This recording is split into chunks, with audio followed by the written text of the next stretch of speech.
we have just summarized the entire thing Sure. again here, that the water is absorbed by the, here you can see, they absorb by the, from the roots. Absolutely. The water is taken from the soil by the roots.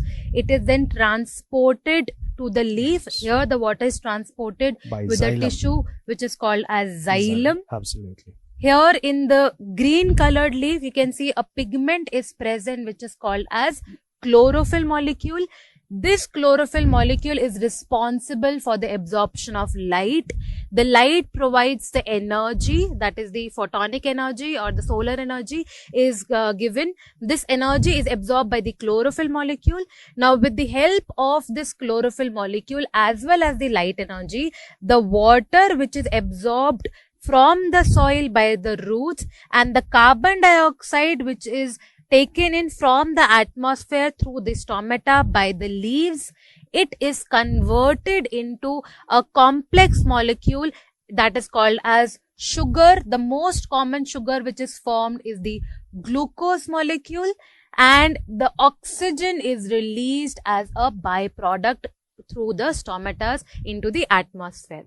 This sugar, the glucose molecule, is then converted into starch. It is first transported to the storage organs and hence it is converted into starch where it is stored in the storage organs. So this is the complete summary of the entire photosynthesis. We can see here the photosynthesis is an anabolic process as well as it is an endergonic process. Absolutely. And because we saw that starch is getting formed, we can test whether the photosynthesis is taking place or not by doing a iodine test or a starch test. Absolutely.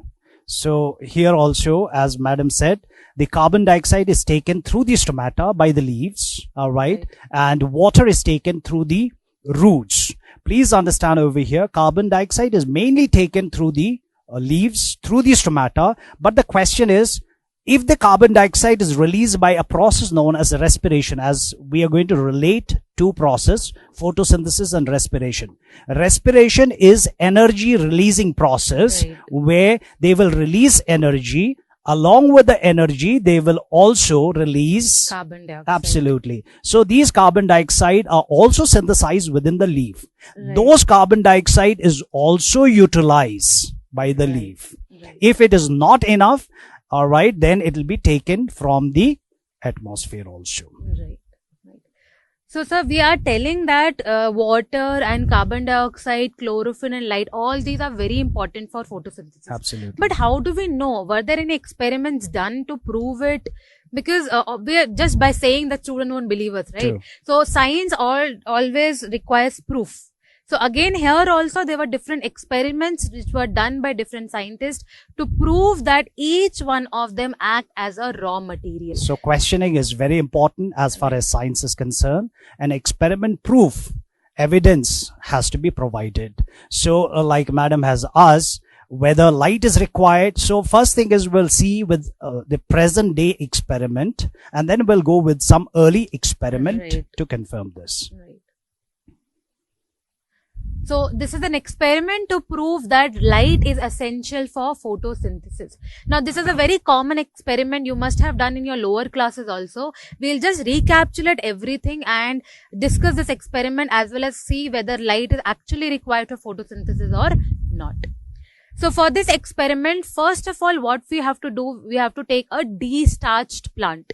Now for destarching a plant, we have to keep it in the dark for around 48 to 72 hours. Now what does the term destarch mean? Why do we always say destarch? Destarch means that the starch is completely consumed by the plant for the undergoing the different metabolic activities. So when we keep the plant in the dark for around 48 to 72 hours, at that time there is no photosynthesis which is taking place.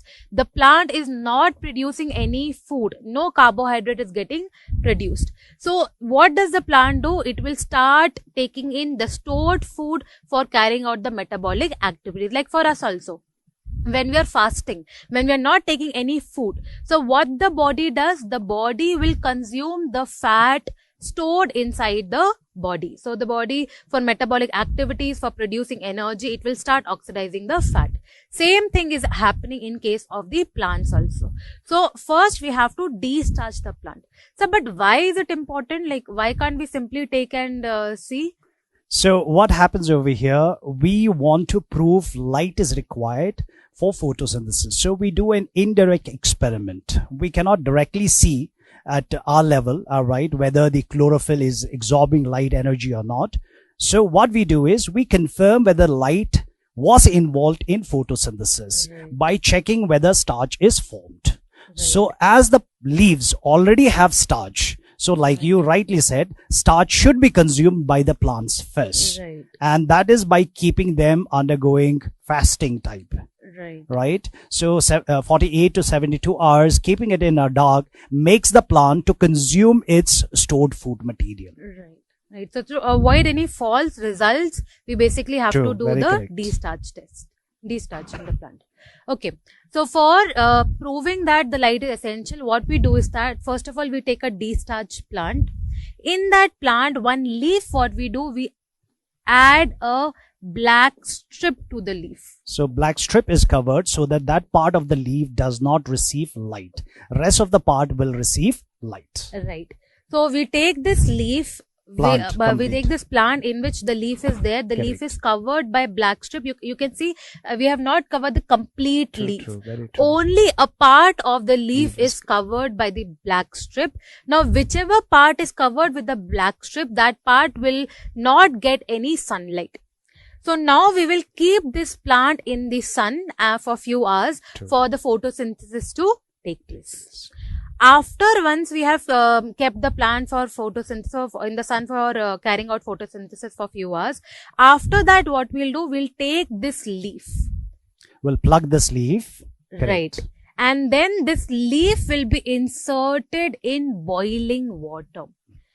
Sir, why are we inserting it in boiling water? So the plug leaf is placed inside the boiling water to stop all the reaction. Arrest this, and that arresting of the reaction is done by keeping it a very, very high temperature water, because it denatures the enzyme. So reaction stops there itself. So we don't want to see further changes which must be taking place.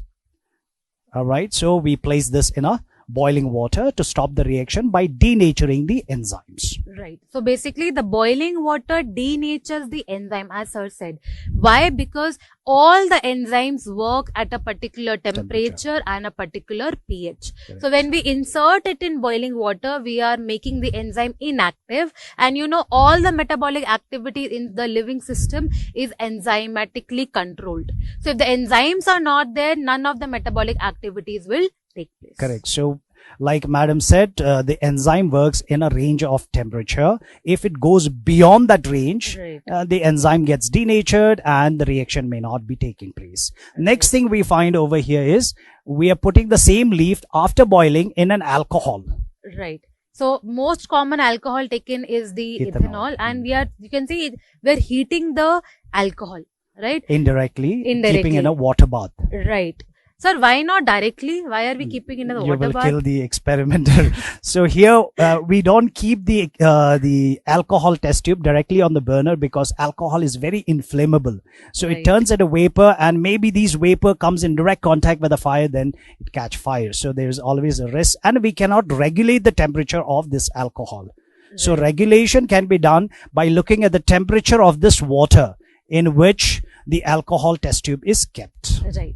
So basically we are keeping the ethanol, we are keeping the leaf in the ethanol just to dissolve the chlorophyll molecule. Absolutely. We have to break the pigment which is present. So we basically have to decolorize the leaf. And for that we are keeping it in alcohol, that is ethanol. Now after that we just keep it in water. So this makes the leaf little soft. Right. And after that we do the iodine test. Now for iodine test, what we do, we take the leaf and we add potassium iodide. potassium iodide is added to the leaf, and the potassium iodide, if it is react with starch, it will become blue black in color. So if the starch is present in the leaf, it will turn blue black, but if it is not present in the leaf, it will remain colorless, or we can say brownish or yellowish color will be seen in the leaf. Okay, so this is done just to prove that the starch is present in the leaf. So I'll just recap.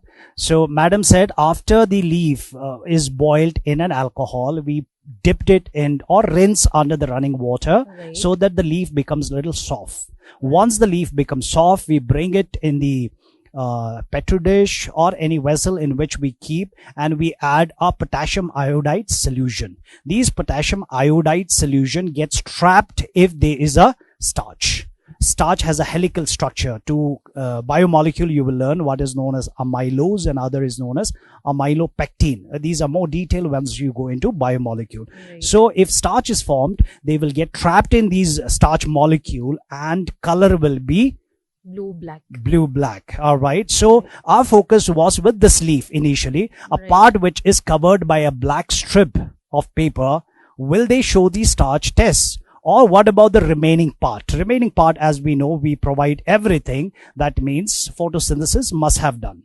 So we find the part which is exposed to light and getting water from the roots, carbon dioxide from the stomata, and sunlight is provided. Then this region becomes blue black, and that shows the presence of starch.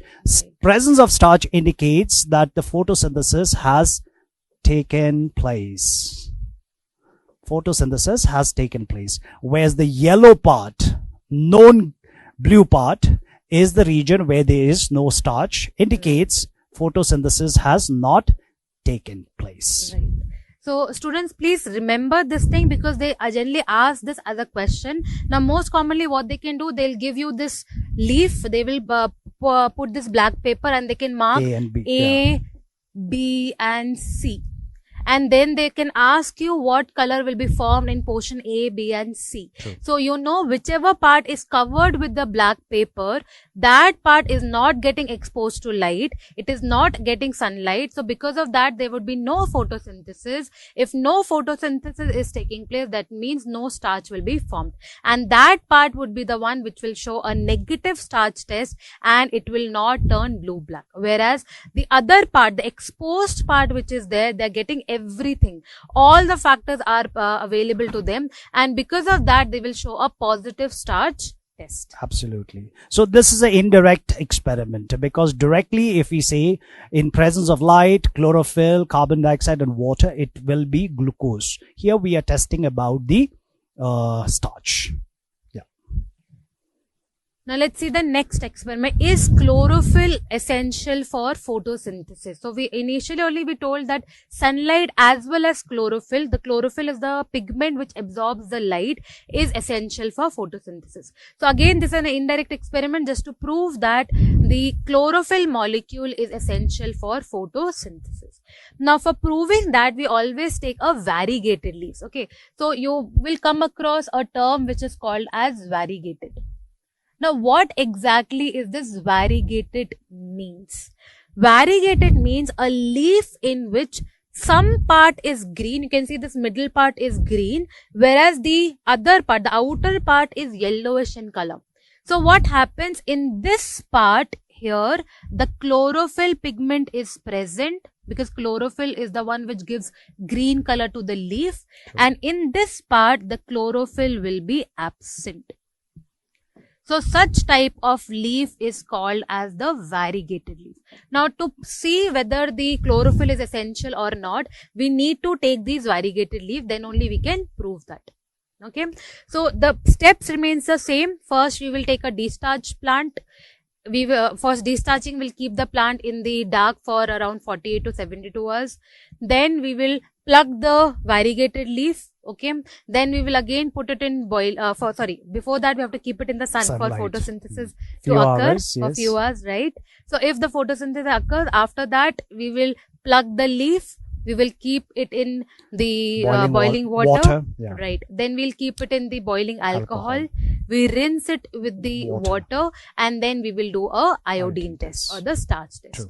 So, sir, what will happen to these variegated leaf when we do the starch test on this? So, as we have already done, Madam said, the first step is to do destarch. Destarch is keeping the plant in darkness for 48 to 72 hours, where the starch will be utilized, consumed. Right. So, there will be no starch left. Hence, the process is known as destarch. Right. After destarch, we bring this potted plant in a sunlight for few hours.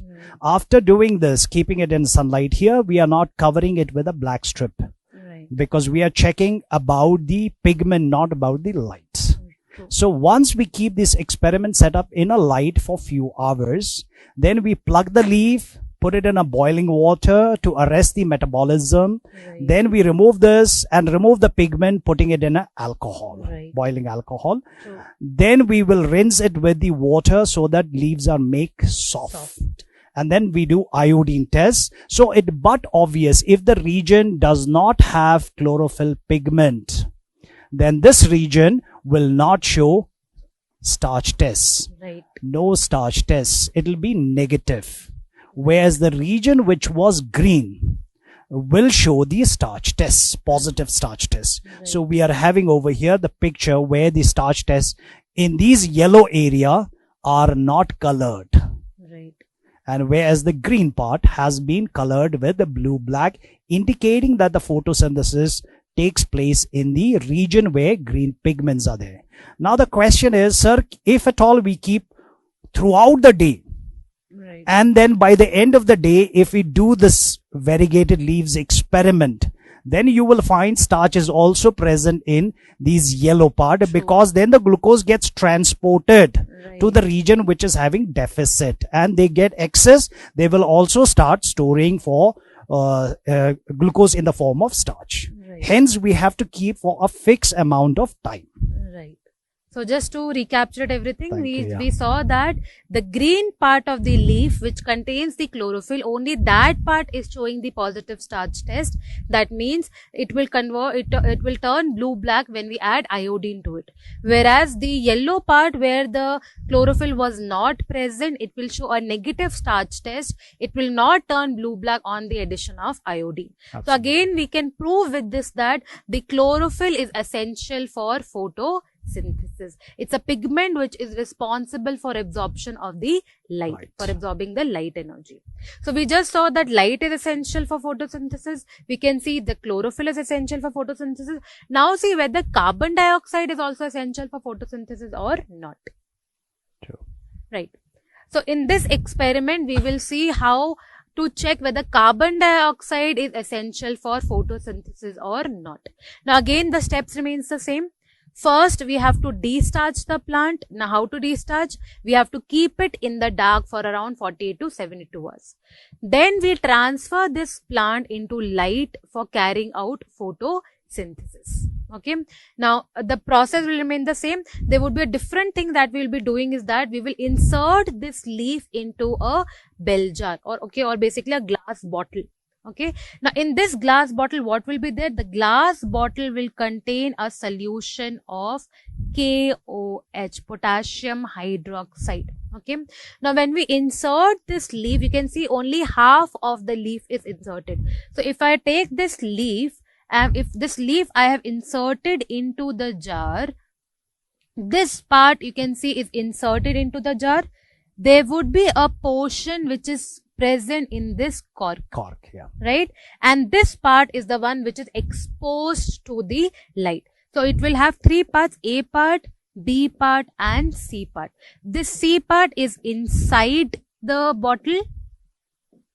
This part is where the cork is present, and this part is fully exposed.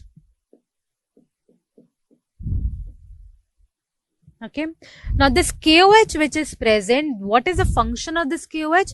KOH basically absorbs the carbon dioxide. So this KOH we are adding to absorb carbon dioxide. Okay. Now this entire setup is then kept into the sun for undergoing photosynthesis. Okay. Then it will be carrying out photosynthesis for a few hours. Then after that, we will take this leaf. We will again boil it in the water, then into the alcohol. Then we will rinse it with the water and we will check the iodine test. And we can see what will happen to the leaf after the iodine test. So what will happen to the different parts of the leaf when we are adding iodine to it? Okay. So I'll just repeat what Madam said quickly, Right. so that, and I will try to answer what Madam has asked. We are going to have now tests for requirement of carbon dioxide for the photosynthesis. In order to check requirement of carbon dioxide, we'll take a destarch plant and follow the same step we have done for the other two. Right. And half of the leaf is placed inside the bottle, covered with a bottle cork, the rubber cork or the cork, and this is covered with even with grease, so that air cannot go inside. Right. This is just to make the entire setup airtight, because Correct. from the atmosphere, air, it's highly diffusible. Carbon dioxide can easily Absolutely. diffuse into So it. we are making this completely isolated. Within the glass bottle, we'll also find there is a presence of carbon dioxide. Now this carbon dioxide has to be removed so that we can check whether the carbon dioxide is required for photosynthesis or not. Right. By placing a solution of potassium hydroxide, which is a good absorbent of carbon dioxide. Right. So it absorbs all the carbon dioxide inside the bottle. Fine. And then once this experiment setup is kept for few hours in the light, Right. then we'll follow the rest of the step. Like you said, we're Right. going to plug the leaf, put it in a boiling water, Right. boiling alcohol, rinse it with the water, and we're going to test with the starch. In doing so, we'll find the part which was outside the bottle and the cork gets positive starch tests. Right. The part which is covered by a cork, Right. this region does not receive light. Right. As a result, this also gives a negative test for the starch. Right. And the third part, which is inside the bottle where KOH is there, potassium hydroxide solution, carbon dioxide was not available. Right. Hence, photosynthesis does not take place here also. Whereas the rest of the part of the leaf, as it shows photosynthesis, indicates carbon dioxide is extremely important for photosynthesis to take place. Right. So we just saw 3 experiments which can prove that carbon dioxide, water, as well as the chlorophyll molecule is essential for photosynthesis. So therefore, they are acting as a raw material for photosynthesis. Okay. So I hope everything was more clear to you. Beta, please understand, you have to remember what is the function of KOH, what is a variegated leaf, for which experiment we use variegated leaves. These small things you have to remember, because that can be asked as a question. What is the reason of dipping it into the boiling alcohol as well as the boiling water? Why are we destarching the plant? True. How to destarch the plant? These are small questions that could be asked in your exams. So the reason for everything should be known. Don't just memorize everything. Logically ask questions and find out the answer, so that you will not forget it ever. Okay. Correct, absolutely.